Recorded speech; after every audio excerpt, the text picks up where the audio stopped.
मैं हूँ डॉक्टर अंजुम। मेरे ची हिंदी क्लासेस में आप सभी बच्चों का स्वागत है।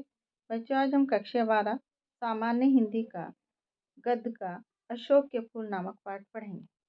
सबसे पहले हमें अशोक के फूल के बारे में जानकारी प्राप्त करना आवश्यक है। सबसे पहले हम देखते हैं, इसके लेखक आचार्य हजारी प्रसाद द्विवेदी हैं। इन्होंने एक ललित निबंध लिखा है जिसका नाम है अशोक के फूल, जो सांस्कृतिक और ऐतिहासिक दृष्टिकोण को प्रस्तुत करता है, जिसमें लेखक अपनी निजी विचारों और सूक्ष्म अवलोकनों के माध्यम से अशोक के पेड़ और उसके सांस्कृतिक महत्व का वर्णन करते हैं। अशोक के फूल की विधा गद्य है। अशोक का अर्थ है जो शोक या दुख को दूर करे। ये शांति और आनंद का प्रतीक है, सांस्कृतिक प्रतीक भी है। द्विवेदी जी के अनुसार ये फूल सामंती सभ्यता और उसकी संवारी गई रुचि का प्रतिनिधित्व करता है। ये अपनी कोमलता, लालिमा और सुंदरता के लिए प्रसिद्ध है, जो साहित्य में अक्सर प्रेम और कामदेव से जोड़ा जाता है। बच्चों, आपको पता होगा कामदेव कौन है? सुंदरता का देवता माना जाता है। अशोक के फूल को अस्थिरता का प्रतीक भी माना जाता है। लेखक इसे संस्कृति के रूप में भी देखते हैं, जो समय के साथ बदल गई है, लेकिन ये फूल आज भी अपनी मस्ती में झूम रहा है। साहित्य में भी इसका बहुत महत्व है। संस्कृत साहित्य में इस फूल का बहुत गुणगान किया गया है। ये भारतीय परंपरा का एक बहुत महत्वपूर्ण हिस्सा है। संस्कृत के नाटककार कालिदास ने अशोक के फूल का सर्वाधिक गुणगान किया है। उनके महाकाव्य मेघदूत और उनके नाटक अभिज्ञान शाकुंतलम में अशोक पुष्प का सुंदर वर्णन मिलता है। ये आपके सिलेबस में नहीं है बच्चों, आपको समझाने के लिए अशोक के फूल के बारे में मैंने आपको जानकारी दी है। महावीर प्रसाद द्विवेदी जी अशोक के फूल के लुप्त होने से बहुत चिंतित हैं, इसलिए उन्होंने ये पाठ लिखा, अशोक के फूल। ये निबंध जो लिखा वो आपके जो सिलेबस में है उसका जो गद्यांश है वो मैं आपके सामने प्रस्तुत कर रही हूँ। रविन्द्रनाथ ने इस भारतवर्ष को महामानव समुद्र कहा है। विचित्र देश है, वह असुर, आर्य, शक, पूर्ण, नाग, यक्ष, गंधर्व, न जाने कितनी मानव जातियां यहाँ आईं और आज के भारतवर्ष को बनाने में अपना हाथ लगा गईं। जिसे हम हिंदू और रीति नीति कहते हैं, वे अनेक आर्य और आर्योत्तर उपादानों का अद्भुत मिश्रण है। ये सामान्य हिंदी कक्षा 12 की अशोक के फूल नामक निबंध जो पाठ है आपका, उसका पैराग्राफ है, उसका गद्यांश है। अब आपको गद्यांश एग्जाम में कैसे आएगा वो देखिए। उपर्युक्त गद्यांश के पाठ और लेखक का नाम लिखिए। प्रस्तुत गद्य अवतरण हमारी पाठ्य पुस्तक के गद्य भाग में संकलित और हिंदी के सुविख्यात निबंधकार आचार्य हजारी प्रसाद द्विवेदी द्वारा लिखित अशोक के फूल नामक ललित निबंध से अवतरित है। आप ऐसे भी लिख सकते हैं, ऐसे भी लिख सकते हैं। उपर्युक्त गद्यांश के पाठ का नाम अशोक के फूल है और लेखक का नाम हजारी प्रसाद द्विवेदी। रेखांकित अंश की व्याख्या कीजिए। रेखांकित अंश होता है जिसके नीचे रेखाएं अंकित हो, जिसके नीचे अंडरलाइन दी हुई हो, अंडर यानी नीचे लाइन खींची हो, तो उसकी आपको व्याख्या करनी होती है। यदि हम अपने देश के इतिहास का अध्ययन करें तो ये ज्ञात होता है कि यहाँ प्रारंभ से ही अनेक विदेशी जातियां आईं।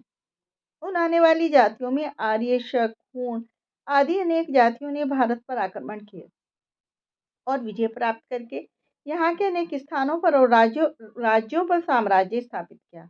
और बहुत से तो यहीं के होकर रह गए और बहुत से विवाह करके यहाँ की हिंदू संस्कृति को स्वीकार करने लगे। हिंदुओं ने जिसकी भी सभ्यता या संस्कृति में श्रेष्ठता देखी उसे उन्होंने अपना लिया। इस प्रकार विभिन्न प्रकार के रीति रिवाज, परंपरा और नीतियों आदि पर आधारित इस भारतीय संस्कृति के दर्शन होते हैं।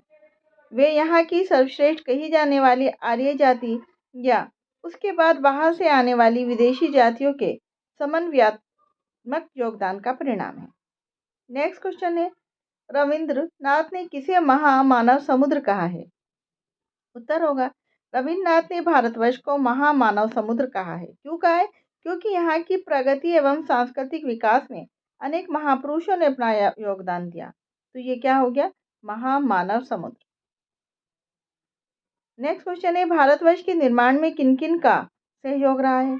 उत्तर होगा, भारतवर्ष के निर्माण में न केवल आर्यों का बल्कि उसके बाद आने वाले शक, हूण, नाग, यक्ष, गंधर्व, असुर आदि जातियों का सहयोग रहा है। नेक्स्ट क्वेश्चन है, आर्य, शक, हूण कहाँ से आए? उत्तर है, आर्य, शक, हूण आदि विदेशी जातियों के लोग समय समय पर कहाँ आए? भारतवर्ष में। दूसरा पैराग्राफ है, कहते हैं दुनिया बड़ी भुलक्कड़ है, केवल उतना ही याद रखती है जितने से उसका स्वाद सिद्ध होता है, बाकी को फेंक कर आगे बढ़ जाती है। शायद अशोक से उसका स्वाद नहीं सदा, क्यों उसे वे याद रखती, सारा संसार स्वाद का अखाड़ा ही तो है। उपर्युक्त गद्यांश में लेखक क्या कहता है? दुनिया को कि दुनिया भुला देती है, काहे को भुला देती है?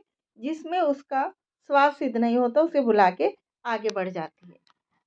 आचार्य हरिप्रसाद द्विवेदी अशोक के फूल के लुप्त होने पर बहुत चिंतित हैं, तो वो भारतीय संस्कृति का प्रतीक मानते हैं उसे।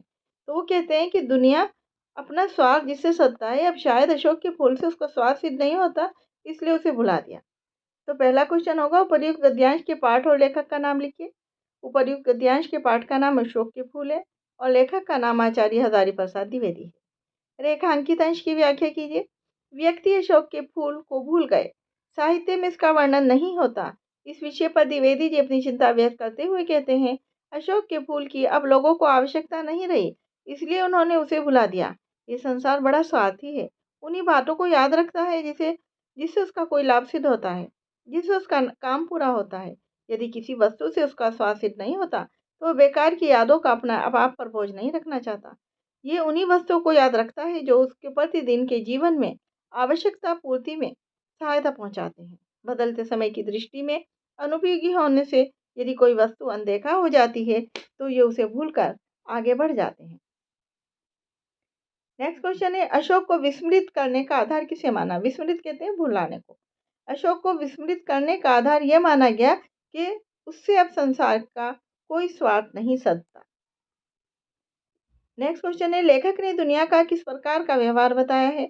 उत्तर है, लेखक ने दुनिया का व्यवहार स्वार्थी और अवसरवादी बताया है। अवसरवादी का मतलब है जैसा समय देखा ऐसा कर लिया। नेक्स्ट क्वेश्चन है, स्वार्थ का अखाड़ा किसे कहा गया है? उत्तर है, पूरे संसार को स्वार्थ का अखाड़ा कहा गया है। नेक्स्ट क्वेश्चन है, मनुष्य की जीवन शक्ति कैसी है? उत्तर है, मनुष्य की जीवन शक्ति अत्यंत प्रबल है, जो उसे निरंतर आगे बढ़ने के लिए प्रेरित करती है। नेक्स्ट क्वेश्चन है, समाज का वर्तमान रूप किसका प्रतिबिंब है? उत्तर है, समाज का वर्तमान रूप प्रतिबिंब है। आत्म केंद्रित सोच का प्रतिबिंब है। नेक्स्ट पैराग्राफ है, मुझे मानव जाति की दुर्गम निर्मम धारा के हजार वर्ष का रूप साफ दिखाई दे रहा है। मनुष्य की जीवनी शक्ति बड़ी निर्मम है, वे सभ्यता और संस्कृति के वृथा मोह को रोनती चली आ रही है। वृथा कहते हैं बेकार। व्याख्या क्या होगी इसकी? न जाने कितने धर्म, आचारों, विश्वासों, उत्सवों, व्रतों को धोती बहाती ये जीवन धारा आगे बढ़ी है। संघर्षों से मनुष्यों ने नई शक्ति पाई है। हमारे सामने समाज का आज जो रूप है वह न जाने कितने रूपों को ग्रहण करके और त्याग का रूप है। देश और जाति की विशुद्ध संस्कृति केवल बाद की बात है। इसका पहला क्वेश्चन होगा, उपरोक्त गद्यांश के पाठ और लेखक का नाम लिखिए। उपरोक्त गद्यांश के पाठ का नाम अशोक के फूल है, लेखक का नाम आचार्य हजारीप्रसाद द्विवेदी है। रेखांकित अंश की व्याख्या कीजिए। लेखक कहते हैं, मानव जाति की जीवन धारा अत्यंत शक्तिशाली है, वे हजारों वर्षों से निरंतर आगे बढ़ती चली जा रही है। मनुष्य ने समय के साथ अनेक धर्माचार, विश्वास, उत्सव और व्रत अपनाए तथा छोड़े, फिर भी उसकी जीवन शक्ति कमजोर नहीं हुई।